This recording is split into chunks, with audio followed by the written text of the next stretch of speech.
আমার হাতে দুটি কিতাব দেখছেন, কিতাবটি একটি কিতাব রেসালা। দেখবেন আপনাদের বাঙালি পত্রিকা হয় না, ওই জামানাতে এগুলো পত্রিকা ছাপতো। এই পত্রিকার মধ্যে কি ফুল খিলালছে দেখেন। এই কিতাবটা দেখছেন, এটা প্রায় 40 বছর পূর্বের ছাপ।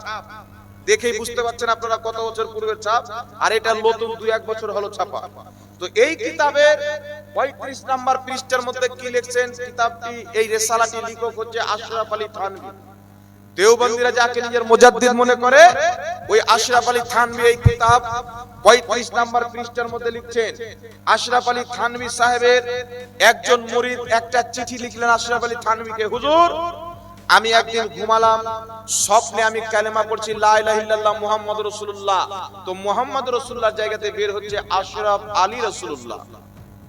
নাউজুবিল্লাহ। তো আমি চিন্তা করলাম কালেমাতে ভুল পড়ছি, ভালো করে পড়ি। আবার পড়ছি লা ইলাহা ইল্লাল্লাহ, তো আবার বেরিয়ে যাচ্ছে মুহাম্মাদুর রাসূলুল্লাহর জায়গায় আশরাফ আলী রাসূলুল্লাহ। এই করতে করতে আমার ঘুম ভেঙে গেল। ঘুম যখন ভেঙে গেল আমি বুঝতে পারলাম স্বপ্নতে তো আমি কালেমা ভুল পড়েছি। এখন আমি সঠিক কালেমাটি পড়ে নি।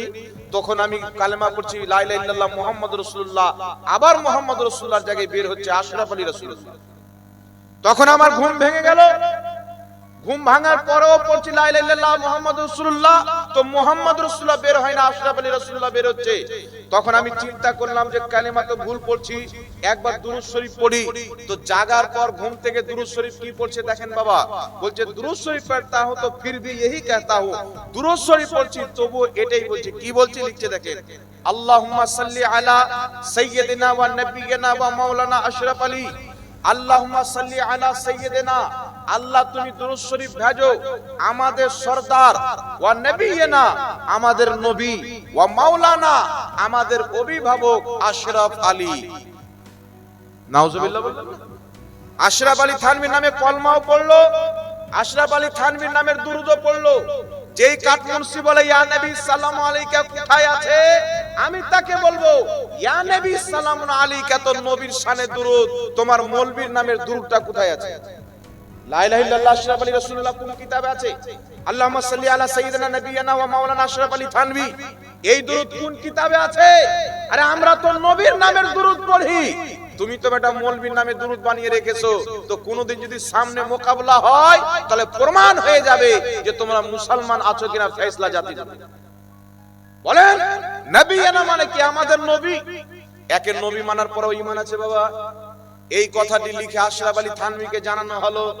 তো ইনি উত্তরে কি বলছেন জবাব, इन्हीं उत्तरे बोलছেন इस वाक़या में तसल्ली थी कि जिसकी तरफ तुम रुजू करते हो वो बेआउनिही ताला मुत्तबाए सुन्नत है। তুমি যার নামের কালেমা পড়ছো, যার নামের দুরূদ পড়ছো, যাকে নবী বানাচ্ছো, তোমার এটা সন্তুষ্ট ছিল যে সে সুন্নাত মোতাবেক আমল করে। তো কেউ যদি সুন্নাত মোতাবেক আমল করে ওকে নবী বলা যাবে? জোরে বলেন। ওর নামের কালেমা পড়া যাবে? তো এইগুলো কুল বিদাতি নিকৃষ্ট আকীদা তারা নিজের কিতাবের মধ্যে লিখে রেখেছেন। বসেন বসে নিজের কিতাবের মধ্যে লিখে রেখেছেন। এই লোকগুলো আপনাকে এসে বলে নবীর সামনে দাঁড়ানো যাবে না। আরে যাদের জন্মই নবীর বেয়াদবিতে হয়েছে তারা যদি বলে নবীর সামনে দাঁড়ানো যাবে না, মানা যাবে? এ মানা যাবে বাবা? শুধু তাই নয়, আচ্ছা বলেন তো বাবা, কেউ ইবাদত করে নবীর চাইতে বড় হতে পারে? আমাদের সারা জীবনকার ইবাদত আমাদের নবীর একটা ইবাদত সমতুল্য হতে পারে? রাসূল পাক বলছেন আমার সাহাবা থেকে সাবধান, তোমরা যদি পাহাড় সমতুল্য সোনা দান করো, আমার সাহাবা যদি একটা জবের দানা দান করে, তোমাদের সোনার পাহাড় দান করার চাইতে আমার সাহাবার একটা জবের দানা দান করা বেশি ফজিলত রাখে। জোরে বলতে হবে। তো আমরা যদি সোনার পাহাড় দান করে দিই, এই সোনার পাহাড় সমতুল্য দান সাহাবার একটা জবের দানার দানের সমতুল্য যদি না হয়, তাহলে কোন উম্মতির আমল নবীর সমতুল্য হবে বাবা? এই কিতাবের মধ্যে লিখছে কি দেখেন, কিতাবটির নাম তাহজিরুন নাস। কিতাবটি ছাপা হয়েছে কুতুবখানা এজাজিয়া দেওবান, সেখান থেকে ছাপা হয়েছে। কিতাবটির লেখককে হুজ্জাতুল ইসলাম হযরত কাসিমুল উলুম ওয়াল খায়রাত মাওলানা মুহাম্মদ কাসিম সাহাব, বানী দারুল উলুম দেওবান। দারুল উলুম দেওবান মাদ্রাসার প্রতিষ্ঠাতা ফাউন্ডার, যিনি দেওবান্দি জামাতকে তৈরি করেছেন। ইনার পূর্বে কেউ দেওবান্দি ছিল না, দেওবন্দি দলকে বানিয়েছে ইনি। এই 5 নাম্বার পৃষ্ঠার মধ্যে লিখছেন, এই দেখেন পৃষ্ঠা নাম্বার 5, 5 নম্বর পৃষ্ঠার মধ্যে লিখছেন আম্বিয়া আপনি উম্মত সে মুমতাজ হতে হে তো উলুম হি মে মুমতাজ হতে হে। নবীগণ নিজের উম্মত চাইতে বড় হন, ফজিলতপূর্ণ হন তো ইলমের কারণে, বিদ্যার কারণে, জ্ঞানের কারণে। তারপরে লিখছেন বাকি রাহা আমাল, বাকি থাকলো আমলের ব্যাপার। ইসমে বাসাওকাত বাজাহির উম্মতি মাসাবি হয়ে যাতে হে, তো আমল করে উম্মতি কোন সময় নবীর সমতুল্য হয়ে যায়, বলকে बढ़ भी जाते हैं, এবং কোন সময় উম্মতি আমল করে নবীর চাইতে আগেও বেড়ে যায়। নাউজুবিল্লাহ হবে না? আরে সারা পৃথিবী আমলকে এক পাল্লাতে রেখে আমার নবী যে আল্লাহকে দেখেছেন এই আমল এক পাল্লাতে রাখেন। সারা পৃথিবীর আমল নবীর একটা আমলের সামনে এমন মনে হবে যেমন 7 সমুদ্রের সামনে এক ফোঁটা পানি। না কি বলেন?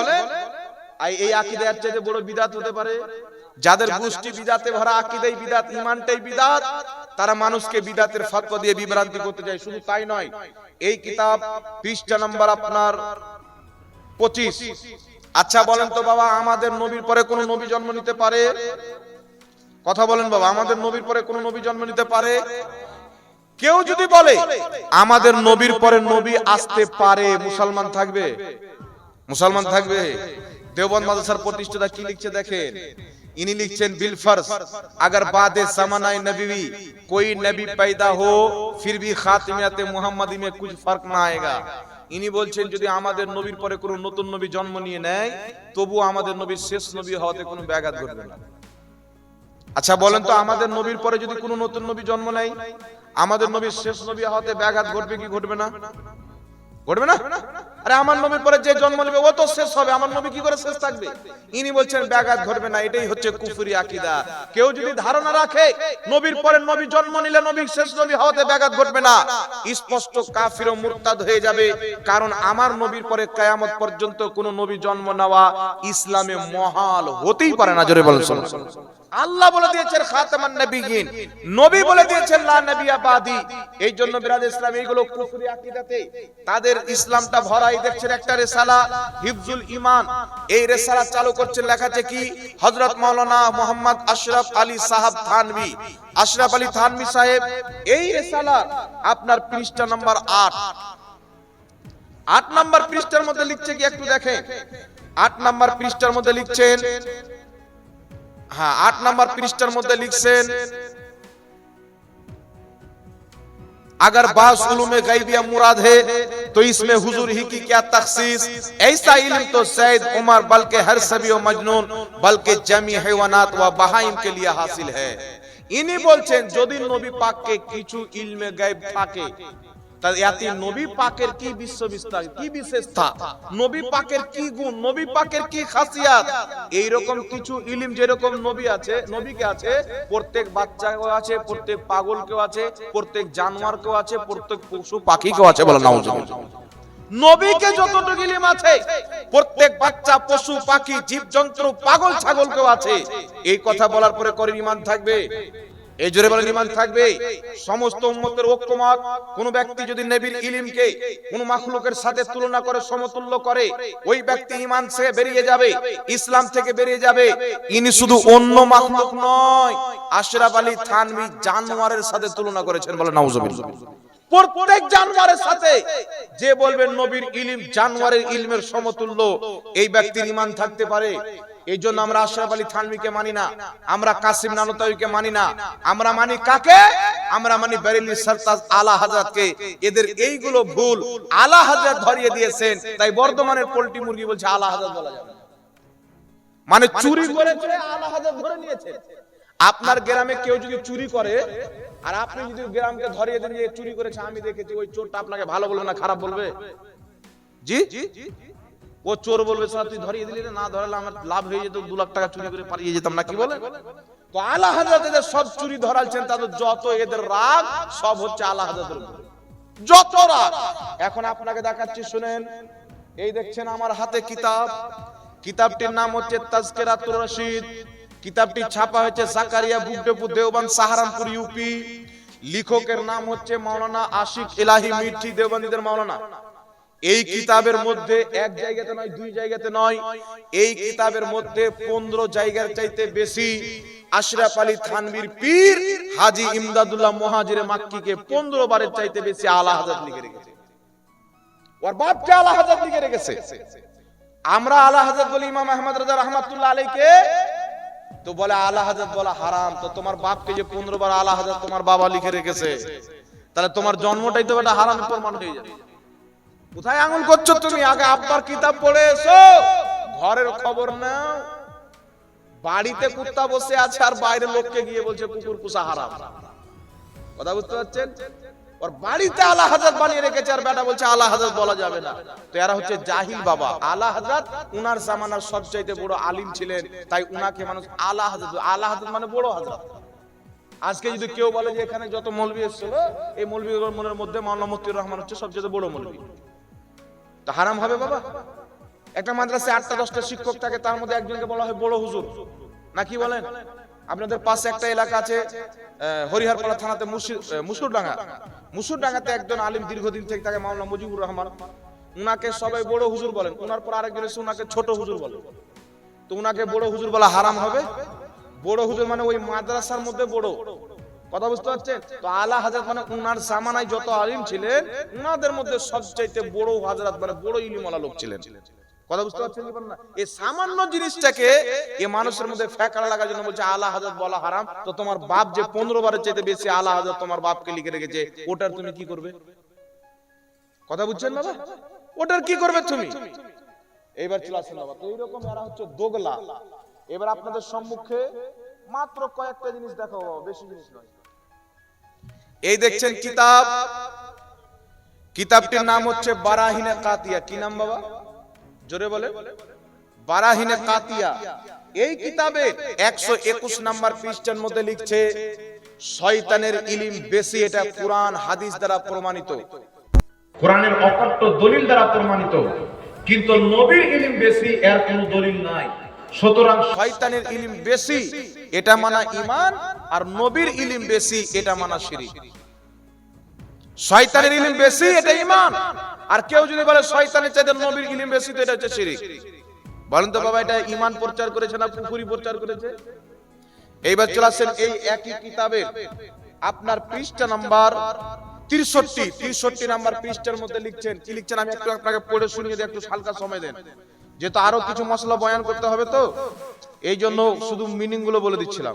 হ্যাঁ, 63 নাম্বার পৃষ্ঠার মধ্যে লিখছেন, কি লিখছে? আচ্ছা বলেন তো, কেউ যদি নবীকে স্বপ্নে দেখে, ভুল দেখবে না সঠিক দেখবে?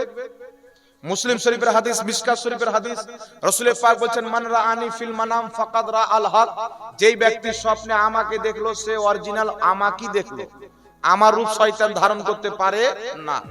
এখন কি গুল খুলাচ্ছে দেখেন, লিখছেন এক সালে ফখরে আলম আলাইহিস সালাম কি জিয়ারত সে খ্বাব মে মুশাররফ হুয়ে, একজন নেক ব্যক্তি দেওবন্দীদের নবী পাককে স্বপ্নতে দেখলেন। तो आपको उर्दू में कलाम करते देखकर पूछा, আপনাকে উর্দুতে কথা বলতে দেখলেন, তো জিজ্ঞাসা করলেন आप ये कलाम कहां से आ गई, आपको ये कलाम कहां से आ गई, আপনাকে এই ভাষা উর্দু কোথায় থেকে আসলো? आप तो अरबी है, আপনি তো আরবি, মক্কাতে জন্ম হয়েছেন, মদিনাতে ইন্তিকাল করেছেন, আপনার ভাষা আরবি, আপনি উর্দু কি করে জানলেন? ফরমায়া, নবী পাক বললেন जब से उलमाए मदरसा देवबंद से हमारा मामला हुआ हमको ये जबान आ गई, যতদিন থেকে দেওবন্দি মৌলবীদের সাথে আমার সম্পর্ক হয়েছে তাদের কাছ থেকে উর্দু জবান আমি শিখে গেছি। নাউজুবিল্লাহ বললেন। এবারে নবীকে শিখিয়েছে উর্দু ভাষা, নবীকে শিখিয়েছে, কিন্তু জানে না যে পৃথিবীতে এমন কোন ভাষা নাই যেটা আমার নবী জানে না। তিরমিজি শরীফের মধ্যে হাদিস, রাসূল পাক বলেন আমি যখন মেরাজের রাত্রি আরশে আযমে আল্লাহ পাকের অতি নিকটে হয়ে গেলাম, মহান রব্বুল আলামিন আমার পিঠের উপরে নিজের কুদরতি হাত রাখলেন। রাসূল পাক বলেন তাজাল্লালি কুল্লু শাইইন, প্রত্যেক বস্তু আমার প্রতি উজ্জ্বল হয়ে গেল, ওয়া আরাফতু, আমি সব চিনে গেলাম, সব জেনে গেলাম। জোরে বলেন সুবহানাল্লাহ। প্রত্যেক ভাষার জ্ঞান আল্লাহ আমার নবীকে দিয়েছেন, ঠিক না বেঠিক? সাহাবায়ে কেরামকে নবী বলছেন যাও তুমি সামদাস যাও, তুমি ইয়ামান যাও, তুমি ফারাস যাও, তুমি রোম যাও, গিয়ে ইসলামের প্রচার করে। সাহাবী বলছেন হুজুর আমি তো আরবি, ফারাসে গেলে তো ফার্সি বলতে হবে, তো আমি তো ফার্সি জানি না, কিভাবে দ্বীনের খিদমত করব? নবী পাক বলছেন জবান খোলো। নবী নিজের থুথু মুবারক দিলেন। নবীর থুথু মুবারক দেওয়ার কারণে যে শাম দেশে যেত সে শাম দেশের ভাষা শিখে গেল, যে ফারাসে যেত সে ফারাসের ভাষা। আর এবারে বলছে আমি নবীকে উর্দু শিখিয়েছি। মানা যাবে? এটা নবীর অপমান না নবীর শান? অপমান না? এই কিতাবের মধ্যে লিখছে নবীকে পিঠ পিছনের খবর ছিল না, দেওয়ালের পিছনে কি হচ্ছে এটা নবী জানতেন না। কিন্তু বুখারীর হাদিস, রাসূল পাক বলছেন ইন্নী ওয়াল্লাহি লা আনসুরু ইলা হাউজিল আন, নিশ্চয় আল্লাহর কসম আমি নবী জমিনে দাঁড়িয়ে থাকি তো সাত আকাশের উপরে জান্নাত, জান্নাতের হাউজে কাউসার আমি জমিনে দাঁড়িয়ে দেখতে পাই। যেই নবী জমিনে দাঁড়িয়ে সাত আকাশের উপরের হাউজে কাউসার, জান্নাতের হাউজে কাউসার দেখতে পারে, ওই নবীর পিঠ পিছনের খবর রাখতে পারে না? দেখতে পারে না? নবী বলছে রাআইতু মাশারিকাহা ওয়া মাগারিবাহা, মুসলিম শরীফের হাদিস, আমি পূর্ব পশ্চিম পর্যন্ত দেখতে পাই। নবী পাক যেমন দিনে দেখেন তেমন রাতে দেখেন, যেমন উপরে দেখেন তেমন নিচে দেখেন। জোরে বলেন সুবহানাল্লাহ। এই জন্য বিরাদর ইসলামের হচ্ছে গুস্তাখ, নবীর যারা গুস্তাখ ও নবীর জন্য আপনাকে কোনোদিন দাঁড়াতে দিবে না। এবার আরেকটা আপনাকে শুনিয়ে দিই। এই দেখছেন আমার হাতে একটি কিতাব, কিতাবটির নাম হচ্ছে ফাতাওয়া রশিদিয়া। এই কিতাবের লেখক হচ্ছে রশিদ আহমদ গাঙ্গুহি, যিনি তবলিগি জামাত বানিয়েছেন। তবলিগি জামাতের প্রতিষ্ঠাতা ইলিয়াস কান্দেওয়ালি সাহেব, ইলিয়াস কান্দেওয়ালি সাহেবের পীর এবং উস্তাদ রশিদ আহমদ গাঙ্গুহি। এই কিতাবে আপনার এই কিতাবের পৃষ্ঠা নাম্বার 92 নম্বর পৃষ্ঠার মধ্যে লিখছেন, 92 নম্বর পৃষ্ঠার মধ্যে লিখছেন पर साबित हुआ कि किज़िब दाखिले तहते कुदरते बारी ताला जल्ला वाला है। इनी বলছেন প্রমাণ হলো রে নবী পাক সাল্লাল্লাহু আল্লাহ তাবারাক ওয়া তাআলা মিথ্যা কথা বলতে পারে। নাউজুবিল্লাহ বলবেন। লিখছে আল্লাহর কুদরতে মিথ্যা আছে, আল্লাহ মিথ্যা বলতে পারে। আর আকীদাতুত তাহাবীর মধ্যে লেখা আছে আল্লাহ মিথ্যা থেকে পাক। যদি কোনো ব্যক্তি বলে আল্লাহ মিথ্যা বলতে পারে, ওই ব্যক্তি কাফির, মুসলমান থাকবে না। কথা বুঝছেন বাবা? আর লেখছে আল্লাহ মিথ্যা বলতে পারে, তাহলে যেই মৌলবীর গুরু বলছে আল্লাহ মিথ্যা বলতে পারে, ওই মৌলবী স্টেজে বসে কত মিথ্যা কথা বলে আপনারা চিন্তা করেন। যাদের আল্লাহ মিথ্যা বলতে পারে, ওই বান্দা কত মিথ্যা বলে, মুল্লা কত মিথ্যা বলে। এই জন্য বিরাদর ইসলাম এই সমস্ত আকীদা হচ্ছে বিদআতি আকীদা, কুফরি আকীদা। যারা এদের দলে এই আকীদাকে জানার পর, বুঝার পর তাদেরকে মুসলমান মনে করে তাদের দলে চলবে, তারাও কাফির ও মুরতাদ হয়ে যাবে। যারা এদের আকীদাগুলি জানে না, বুঝে না, তারা যদি এদের জামাতে চলে, তারা গুমরাহ হবে আর গুমরাহ জাহান্নামে যাবে। এই জন্য যারা নবী পাকের এত বড় বড় তাওহীন করেছে, অপমান করেছে, তাদের জামাতকে তালাক দিতে হবে। নবীকে মহব্বত করনে ওয়ালা আহলে সুন্নাত ওয়াল জামাতে আসতে হবে। এদের এই সমস্ত চুরি, এরা আল্লাহর গুস্তাখি করত। ইংরেজদের 600 টাকা করে মাসে বেতন নিয়ে নবী পাককে গালি দিয়েছে, আল্লাহকে গালি দিয়ে কিতাবে প্রচার করত।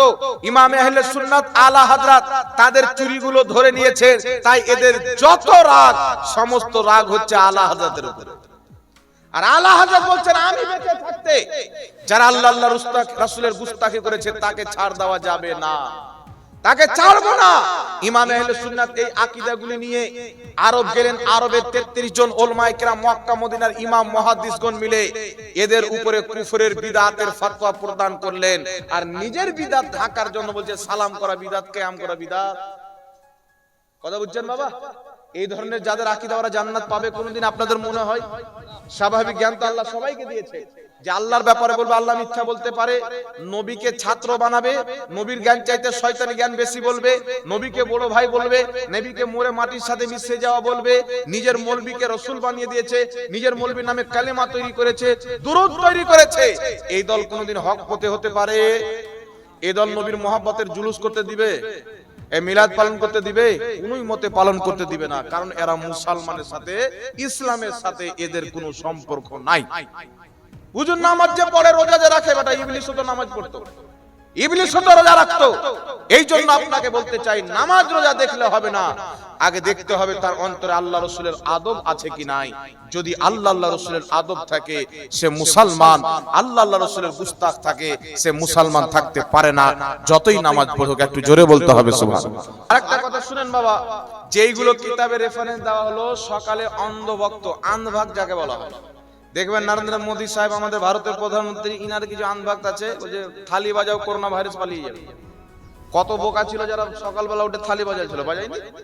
জি, ওই যে গরুর পেশাব পান করো, মালারিয়া ভালো হয়ে যাবে, অমুক ভালো হয়ে যাবে, জন্ডিস ভালো হয়ে যাবে, গরুর লেদে দিলে খেয়ে নিবে, পেটে বাচ্চা চলে আসবে। এই ধরনের অন্ধভক্ত আছে, এরকম এরা হচ্ছে অন্ধভক্ত। কাল সকালে বলবে এই সকল কিতাব আমাদের নয়, মৌলবি নিজে ছাপিয়ে নিয়ে চলে আসে। তো বেটা, এতগুলো কিতাব যদি আমি নিজে ছাপাতে পারতাম তো আমি এখানে জালসা কেন করতাম? আমি তো বিশ্ব চ্যাম্পিয়ন লেখক থাকতাম না, কি বলেন? এতগুলো কিতাব লিখতে পারতাম। তো তোমার মৌলবীকে বলবে সকালে হিফজুল ঈমান, তাহজীরুন নাস, তাকওয়াতুল ঈমান, এইগুলো কিতাব তোমাদের মৌলবী যদি বলে আমাদের লেখা নাই, তাহলে বলবে যে এই যেগুলো কিতাবের মধ্যে গুস্তাখি আছে তুমি লিখে দিয়ে দাও, যারা ওই কিতাব লিখেছে তারা কাফির। না কি বলেন? তোমার মৌলবীকে বলো তোমাদের যদি কিতাব না থাকে তাহলে মৌলবী লিখে দেখ, যারা নবী আল্লাহ রাসূলকে আর আল্লাহকে গালি দিয়েছেন, খারাপ ভাষাতে লিখে রেখেছেন, আল্লাহ আল্লাহ রাসূলের শানে তাওহীন করেছেন, তারা কাফির লিখে দাও। বেটা কোনোদিন লিখে দিবে না, জানে যে আমারই বাপ দাদা লিখেছে, বললে তো আমারই বাপ দাদা কাফির হয়ে যাবে। কিন্তু মানুষকে তো বোকা বানাতে হবে, এদের অন্ধভক্তকে তো খুশি করতে হবে। আরে জাহাঙ্গীর মৌলবী নিজে ছাপিয়ে নিয়ে চলে এসেছে, বুঝতে পারছেন? একটা আমার নামে বই ছাপিয়ে নিয়েছে, দেখাও তো। কেউ যদি কর নামে বই ছাপাই না, এমন কেস হয়ে যাবে আর জিন্দেগি বরবাদ হয়ে যাবে। এই জন্য বাবা, এরা হচ্ছে মুনাফিক, এরা জায়গাতে গেলে নিজের বাপকে চেঞ্জ করে দেয়, বুঝতে পারছেন? এখানে যখন আসবে মানে আমাদের নয়, আব্বাকে ভুলে যাচ্ছে, আর সারা জীবন আব্বার তরিকাতে চলছে। মুহাদ্দিস মুফাসসির বলছেন মিলাদুন নবী পালন করা যায়, আর বাপ লিখে দিয়েছে না যেতে, ওটা নিয়ে এলো। কথা বুঝতে পেরেছেন? এবার লাস্ট একটা কথা আপনাকে বলছি, শুনেন।